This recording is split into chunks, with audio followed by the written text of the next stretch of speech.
नमस्कार, सत Shyamala news channel में आप सभी दर्शकों का स्वागत है। आज हमारे साथ हैं जदयू के वरिष्ठ नेता हरि कृपाल जी। इनसे नवादा जिला के विकास को लेकर, नवादा के में पर्यटक का क्या भविष्य है उसको लेकर, साथ ही कुछ अन्य बातों के ऊपर चर्चा करेंगे। हरि जी, आपका सत श्यामला न्यूज़ चैनल में स्वागत। जी, आपका भी बहुत बहुत धन्यवाद जो आपने हमको ये अवसर दिया है कि आपके चैनल के माध्यम से हम नवादा के प्रति कुछ अपना बात रख सकें। आप पिछले कई वर्षों से सत्ता के दल के साथ जुड़े हैं। नवादा में कुछ ऐसे भी गांव हैं जहां आज मूल सुविधा उपलब्ध नहीं है। इस पर आपका क्या विचार है? देखिए, सुविधा का जो प्राप्त करने का माध्यम होता है, जहाँ तक हम सामाजिक जीवन में और सरकार पक्ष से जो समझा है, उसका माध्यम होता है प्रतिनिधि। चाहे वो पंचायती राज का चुना हुआ प्रतिनिधि हो या विधानसभा का हो या लोकसभा का हो। सरकार उसके द्वारा रखे गए मांग को, प्रस्ताव को स्वीकार करती है और विचार करती है, तब वो विकास के लिए उसको मैदान में उतारा जाता है। इसमें हमारे समझ से जनप्रतिनिधियों का कमी है, जो अपनी बात को सही से रख नहीं पाते। आपने भी कहा कि जनप्रतिनिधियों में कमी है कि वो अपनी बातों को सरकार के समक्ष या पदाधिकारियों के समक्ष नहीं रख पाते हैं। तो क्या आपके अनुसार जनप्रतिनिधियों को प्रशिक्षित करने की आवश्यकता है? बिल्कुल। आज के दौर में सामाजिक जीवन का मतलब होता है लोगों की सेवा करना। राजनीतिक जीवन का मतलब है कि सत्ता के माध्यम से लोगों का सेवा करना। इसमें हम नेता बन जाते हैं, वर्कर बन जाते हैं, लेकिन हमको पता नहीं चलता है कि हमारा काम क्या है, हमारी ड्यूटी क्या है, और हम बस जिंदाबाद मुर्दाबाद में रह जाते हैं। इसमें विकास पिछड़ जाता है।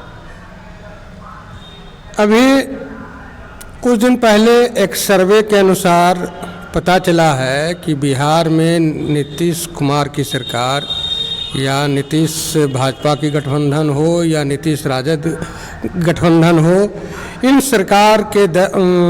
सरकार ने फैसला किया कि 28,000 प्राथमिक विद्यालय को या तो किसी विद्यालय में मर्ज कर दिया गया या फिर बंद कर दिया गया पूर्णकालिक। इस पर आप क्या कहेंगे? कि इस पर हम इसलिए हम नहीं कह पाएंगे कि ये शुद्ध रूप से ये काम उस सरकार का है जो बिहार का नेतृत्व कर रहा है, और फैसला उसको लेना है।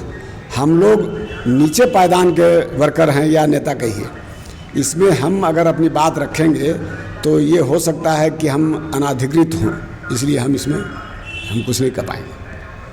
नवादा में कई ऐसे स्थल हैं जहाँ पे ज़मीन की खुदाई से पुरातन काल के मूर्तियाँ निकले हैं या कुछ और भी ये हुआ है। यहाँ पे गुप्त काल का धार्मिक विश्वविद्यालय के भी पहचान हुए हैं, जो अफसर गांव में हुआ है। आपके यहाँ शीतल जल का जलधारा है ककोलत जलप्रपात के रूप में, फिर एक गर्म पानी का कुंड है तपो में। लेकिन फिर भी नवादा जो है पर्यटक स्थल के रूप में, पर्यटन उद्योग के रूप में पिछड़ा हुआ है। इसका क्या वजह है? हम तो पहले ही आपसे कहा है कि हमारा जो जिला के लेवल से मांग है विकास के लिए, उसका माध्यम है पहुंचाने का प्रतिनिधि, जनप्रतिनिधि। अगर जल ककोलत का मामला है, तपोवन का मामला है, चाहे कौआ कोल का मामला है, बहुत सा है, पार्वती का मामला है। इन चीज़ों को संज्ञान में जब तक हम नहीं लाएंगे या उनके पास जो हमारे कर्ता धर्ता हैं जिनके माध्यम से सुविधा मिलेगा, फंड मिलेगा, वहाँ हम अपनी बात को रख नहीं पाते हैं। वहाँ पूरे बिहार का मामला जाता है, नवादा के लोग उसमें पिछड़ जाते हैं। यही हमारा मानना है इसमें। पूरे भारत में दो जगह पे बराह रूप, जो विष्णु का अवतार, लोग कहते हैं कि विष्णु का अवतार एक बराह रूप था, तो बराह का दो जगह ही मूर्ति मिले हैं, एक मध्य प्रदेश में और दूसरा बिहार के नवादा जिला के अफसर गांव में। लेकिन आज सरकार के या जनप्रतिनिधि के उपेक्षा के वजह से उस बराह के मूर्ति में लोग जानवर बांधते हैं, और जबकि उसी गांव से लगातार कई टर्म से विधायक हो रहे हैं और वो विधायक सत्ता में भी हैं, फिर भी उस पर विकास कोई चर्चा नहीं है। इस पर आप किस नज़र से देखते हैं? एक बार फिर हम यही कहते हैं, लगातार जनप्रतिनिधि हैं, हमारे विधायक हैं, भाजपा से हैं, सत्ता के हैं, लगातार सत्ता में रहे हैं, फिर भी ऐसे महत्वपूर्ण कार्य को सरकार के संज्ञान में नहीं ला सके, उनसे काम नहीं करा सके हैं। तो हम एक ही बात को अगर बार बार कहेंगे, गठबंधन के सरकार में हैं, हम भी उनके साथ हैं, तो लोग कहेंगे कि हमारे ऊपर उंगली उठाते हैं, और क्या इस पर हम कर सकते हैं। नवादा आज भी सीधे तौर पर रेलवे के माध्यम से बिहार के राजधानी पटना से नहीं जुड़ी है, जबकि कई सांसद सत्ता के रहे हैं और दबंग रहे हैं, मंत्री भी हुए हैं। इसमें भी आप ये कह दें कि ये जनप्रतिनिधि का दोष है? देखिए, इसके लिए तो हम कहेंगे कि जिस विकास की बात आप कर रहे हैं, ये केंद्र का मामला है, और इसके मुख्य रूप से उत्तरदायी होंगे यहाँ के लोकल सांसद, जिसमें सांसद बने। और हम लोगों ने उम्मीद किया था, चूँकि हम भी नवादा से हैं, नवादा के वर्कर हैं, नवादा में कैसे लोग हैं, कितने जानकारी रखने वाले लोग हैं, इस पर ज़्यादा दूर नहीं जाते हुए हम लोग पूरे तौर पर नवादा स्तर पर बाहर के लोगों को ही जिताकर भेजते थे, ये सोचकर कि ये सीधा दिल्ली का मामला है, दिल्ली में जाएंगे, दिल्ली के जानकार लोग बैठेंगे, वहाँ से हम लोगों को इसका विकास का लाभ मिलेगा। लेकिन कुछ ऐसे जनप्रतिनिधि आए जो अपने विकास तक में रह गए, नवादा के बारे में नहीं सोचे कि चलो अगले बार तो चुनाव हमको लड़ना नहीं है, अपना विकास करो और चलते बनो। आप जनता से, या यूँ कहें कि आप यह कहना चाहते हैं कि दूसरे जिला से लोग आकर के हमारे जिला में प्रतिनिधि बन गए, इसके वजह से नवादा का समुचित विकास नहीं हुआ? नहीं, ऐसा बात हम नहीं कह रहे हैं। हम लोग बेहतर जनप्रतिनिधि चाहते थे, तो लगता था कि नवादा में जो लोग हैं उम्मीदवार हो सकते हैं, उनसे बेहतर बाहर के लोग आए हैं, वो हो सकते हैं। ये स्पष्ट है हमारा सोच, और उसी के तहत एक पार्टी के वर्कर के नाते हम लोग काम भी करते थे कि अच्छे लोगों को जिताया जाए और उनसे सहयोग का भावना उनके अंदर पैदा करके मदद लिया जाए, नवादा का विकास कराया जाए। लेकिन उसमें हमको धोखा होता था, जीत जाते थे और अपना काम करके चल देते थे। पंजाब में 5 नदियां प्रवाहित होती हैं, आज वहाँ के किसान विकसित हैं, मजबूत, आर्थिक रूप से मजबूत हैं, वहाँ उद्योग धंधे भी काफ़ी फले फूले हैं। उसी तरह से हमारे नवादा ज़िला में भी 5-6 नदियाँ बहती हैं, उसके बाद भी हमारे यहाँ के किसान विकसित नहीं हैं, आर्थिक रूप से कमज़ोर हैं। आज भी साहूकारों से पैसे लेने पड़ते हैं, उन्हें समय पर खाद बीज मुहैया नहीं हो पाता है। इस पर आप क्या कहेंगे?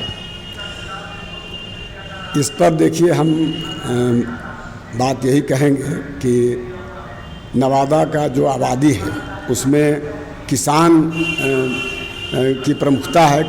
किसान जब तक विकसित नहीं होगा, नवादा विकसित नहीं होगा।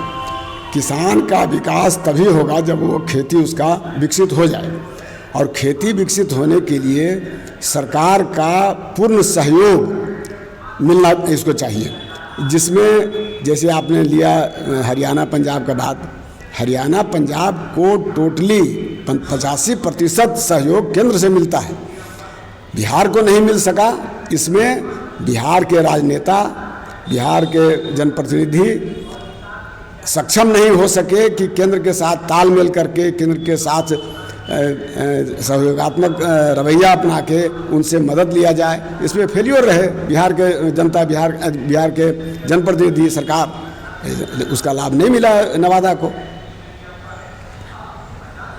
अभी वर्तमान में नवादा में शिक्षा की बात अगर करें, रोजगार की बात करें, तो शिक्षा में हम साक्षर भी पूर्ण रूपेण नहीं हो पाए हैं। उच्चतर शिक्षा की तो बात ही छोड़ दीजिए, और रोजगार के नाम पर हमारे यहाँ जो भी 2-4 उद्योग थे उनको पूर्ण रूपेण से बंद कर दिया गया, और नवादा के युवा पलायन करने को विवश मजबूर हैं, लाचार हैं। इस पर आपका और आपके पार्टी का क्या सोच? हम एक जिम्मेवार अपने दल के पदाधिकारी हैं, राज्य कमेटी के सदस्य हैं, और जो चर्चाएं होती है नवादा के प्रति हमारे दल में, हमारे सरकार में, उस बात को पूर्ण रूप से, अपनी बात को मजबूती से रखने की क्षमता यहाँ के जनप्रतिनिधि में नहीं है।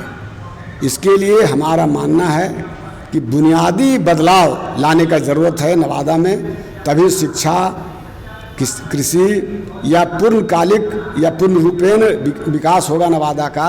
इसके लिए बुनियादी बदलाव की ज़रूरत है। बुनियादी बदलाव या व्यवस्था के परिवर्तन के लिए जन क्रांति की ज़रूरत है, और क्या इस जन क्रांति का अगुवा आप बनना पसंद करेंगे?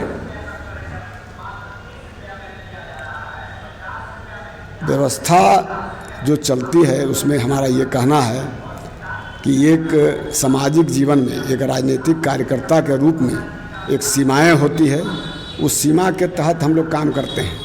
लेकिन अगर नवादा के लिए समय आया, ज़रूरत ऐसा हुआ कि बिना कोई बड़े आंदोलन का बदलाव नहीं हो सकता है, तो हम अपनी जिम्मेवारी से पीछे नहीं हटेंगे। जी धन्यवाद। अब आपने सच श्यामला न्यूज़ चैनल को समय दिया, इसके लिए आभार। धन्यवाद आप सबों का, आपके चैनल को। अभी आप हरि कृपाल जी जदयू के वरिष्ठ नेता को सुन रहे थे। इन्होंने अपने जिला के पिछड़ेपन के लिए यहाँ के जनप्रतिनिधियों को अकुशल होना बताया है। आप लोग सच श्यामला न्यूज़ चैनल से जुड़े रहें, सब्सक्राइब करें, फॉलो करें। धन्यवाद।